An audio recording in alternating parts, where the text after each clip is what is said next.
The new look Nets win again. Ja Morant is getting scary good here in year 2. And Steph Curry is a frickin' inspiration. Hey, I'm Tas Mellis, and this is what you need to know in the NBA for Tuesday, January 19th.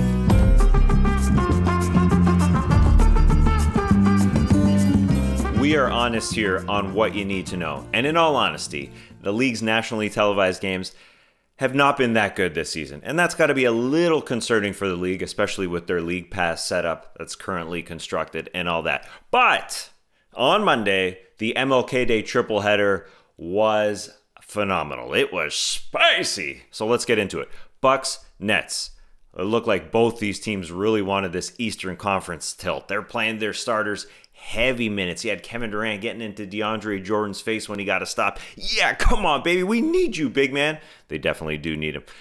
James Harden was having intense conversations with his new head coach, Steve Nash, about where to be, where to go, these one-on-one conversations. But it went down to the wire because these offensive juggernauts could not be stopped. Giannis Antetokounmpo had 34 points, but the ball was in Chris Middleton's hands late. It seemed like the playoffs last year when they lost to the Miami Heat.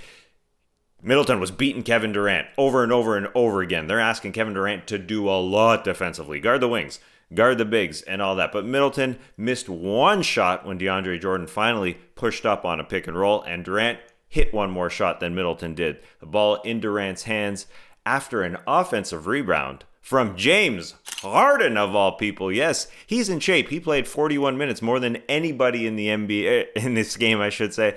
30 seconds left, gets the ball to Durant, big three, it's over. The Brooklyn Nets, they still don't know each other. James Harden said after the game, I'm excited to practice, honestly, to get better, to learn. Yeah, James Harden rehabbing his image right before our eyes. No Kyrie Irving in this one, so hopefully James Harden gets to practice with him. Kyrie Irving still revamping his conditioning. That's the word out of Brooklyn's camp. Harden had 34 points, 12 assists, 6 rebounds, and 6 turnovers. He's got to learn his team. Kevin Durant had 30 points, his 10th straight game with 25 or more. That is phenomenal, and that is a Nets franchise record. Golden State, LA. East Coast, wouldn't blame you if you went to bed. But you can't when healthy Steph Curry is around. It looked like LA was taking care of the Warriors. Their win probability was 96% in the fourth quarter when they were up double digits. But it was odd in the fourth quarter because both LeBron James and Anthony Davis went quiet. Usually it's just one, but both were quiet while the Warriors got loud, especially Draymond Green, who was mic'd up. I told you, if you're open anywhere for him, hit you. You can catch that ball right there and make a play. I didn't see it. But you didn't see it. That's my point. Always see the ball. All right. Because I got you in open space against Marc Gasol. I like that. You see me? Come on. Shoot. Always mic him up, please, TNT. He was phenomenal. And then he set up Steph Curry for a huge three that sealed the game. A minute left. Dre set a nice pick. Steph gets it up top on Anthony Davis. They're one-on-one. Steph's pretty deep behind the line already, but he goes between his legs, then behind his back. Steps back even a little bit more, has a lot of space, and splashes over Anthony Davis to seal it. He was 2 of 11 from 3 before that shot. That's how confident he was. And I totally agree with this comment from Tim Bontemps, who said, the NBA is so much better this year than last simply by having Kevin Durant and Stephen Curry healthy and doing what they do again. It's totally true. The watchability of those two franchises goes way up when those guys are healthy. And I just wanted to mention Steph's balance on that shot over Anthony Davis, because his balance is a GD inspiration for me. Every morning, I wake up, tiptoe out of my room because it's early in the morning. I got 2 babies sleeping.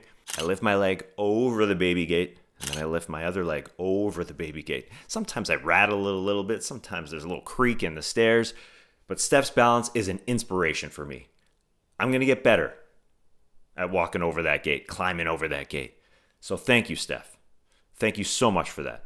I will be better. Steph had 26. Kelly Oubre had 23. LeBron and Anthony Davis, they didn't get to 20 points. Phoenix, Grizzlies. Here comes the Ja Morant growth in year 2. Oh, baby. The Grizzlies closed out the Suns. They closed them out. The Suns didn't lose this game. The Grizzlies won it. And it was all because of Ja Morant. Watching this guy in the last 2 minutes is a blast. Tie game, minute left. He drives through 3 guys. He somehow navigates his way through three guys, finds Grayson Allen in the corner for a three. Next possession, he drives to his left, keeps that ball on his left hand, and keeps 7-footer DeAndre Ayton on his right hip. Never touches the ball with his right hand, keeps it in his left, uses his body just enough to get the ball up for a layup. It's good. Suns quickly inbound, and Chris Paul bringing it up with Ja Morant guarding him. And Ja Morant takes the charge just after scoring on a very quick possession. There was no timeout. Incredible defense from Ja Morant. Incredible last couple minutes. Now, this game may have ended up differently if Devin Booker doesn't miss a dunk with 2 minutes left, up 2.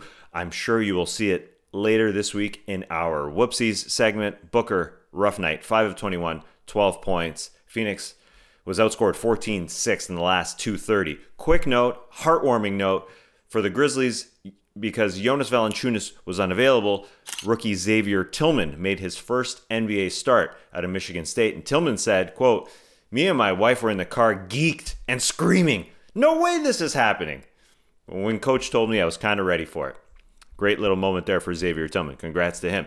Dallas, Toronto. You pissed off Kyle Lowry. You didn't give him the continuation. He had a phenomenal game in the Raptors win over the Mavs. He had 23 on 9 of 12, 9 rebounds, 7 assists. Luka Doncic needs to be very good for the Mavs to win on any night. He was average 15, 7, and 9 on 4 of 11. A lot was OG Anunoby's defense on him, but it was also Luka playing in his first back-to-back of the season. Kind of surprising. After a heavy lift versus the Bulls on Sunday. Mavs head coach Rick Carlisle said about this stretch that the Mavs are going through here, "Right now we're entering the most difficult 7 days of scheduling in Mavericks history." Yeah, I said that quote yesterday, but I like it so much I'm saying it again. The roster decimated by NBA protocols. They've lost 3 in a row. They're 6-7. Don't look now. The Raptors have won 3 in a row. They're 5-8. And Chris Boucher keeps balling off the bench. Spurs, Blazers. Spurs beat the Blazers by 21. Got balanced scoring. 4 guys with 20 or more. But I wanted to talk about a guy who wasn't playing for the Blazers, because CJ McCollum, who's having a career year, has a fractured left foot and will miss an extended period of time, according to the Athletics' Shams Charania.